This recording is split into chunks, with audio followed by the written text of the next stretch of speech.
Sa Calgary, naghain na ng fraud charges ang Calgary Police sa mag-asawang Jamaica Salvador Lacaba at Edrens Lacaba, kaugnay sa umano'y fraudulent travel business. Matatandaan ilan sa umano'y biktima ng nasabing travel business ang dumulog sa Omni News noong nakaraang taon. Ang detalye ng isinampang kaso at ang reaksyon ng komunidad sa ulat ni Kisha Balatba. Kinasuhan na ng Calgary Police ang mag-asawang umano'y may kaugnayan sa fraudulent travel business kung saan ilang Pilipino sa Canada at Pilipinas ang nabiktima. Matatandaan ang ulat ng Omni News noong Setyembre kung saan ibinahagi ng ilang biktima ang kanilang karanasan sa pag-book ng bakasyon kay Jamaica Salvador Lacaba. Nag-book po ako sa kanya ng Palawan and Boracay package na walang nangyari ni isa. Kinasuhan sa Jamaica ng defrauding a person over $5,000, use of a forged document, and laundering proceeds of crime. Ang kanyang asawang si Edrens, nahaharap naman sa defrauding a person over $5,000 at laundering proceeds of crime.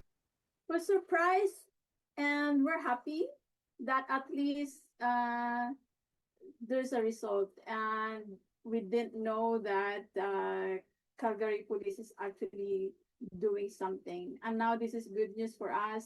Ayon sa ulat ng Calgary Police, nakatanggap sila ng reklamo mula sa isang babae noong August 1, 2025 kung saan $1,900 ang natangay sa kanya ng isang negosyong nagngangalang I&Travel PH. Nakatanggap din daw ang pulisya ng dagdag na reklamo tungkol sa parehong travel agent noong August 10 at tinatayang nasa mahigit $200 ang estimated total loss.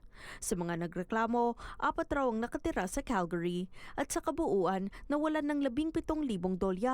Most of the victims lose hope because for how many months?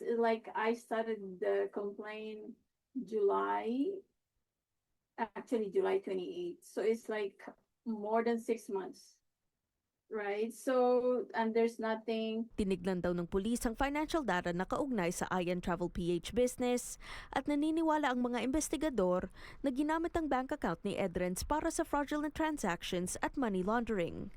Naghain daw ang pulisya ng search warrant noong January 27 at kinuha ng pulis ang 2 cellphone, 3 iPad at isang MacBook. Dinala naman ng mag-asawa sa kustodiya ng pulisya. Finally, of all what happened to us, of all the bad things, finally here we see the justice coming. Yeah, it's not actually there is no judgment yet.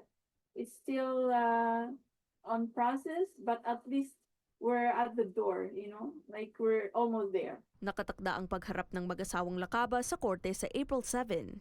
Sa pahayag ng Philippine Consulate General sa Calgary, sinabi na nabalitaan nila ang charges laban kay Lacaba. Anila, simula noong August 2025 nang una nilang nalaman ang mga akusasyon, nakipagtulungan daw sila sa Calgary Police Service at National Bureau of Investigation sa Pilipinas para imbestigahan ang sitwasyon. Patuloy daw nilang babantayan ang kaso. Kisha Balatbat, Omni News, Toronto.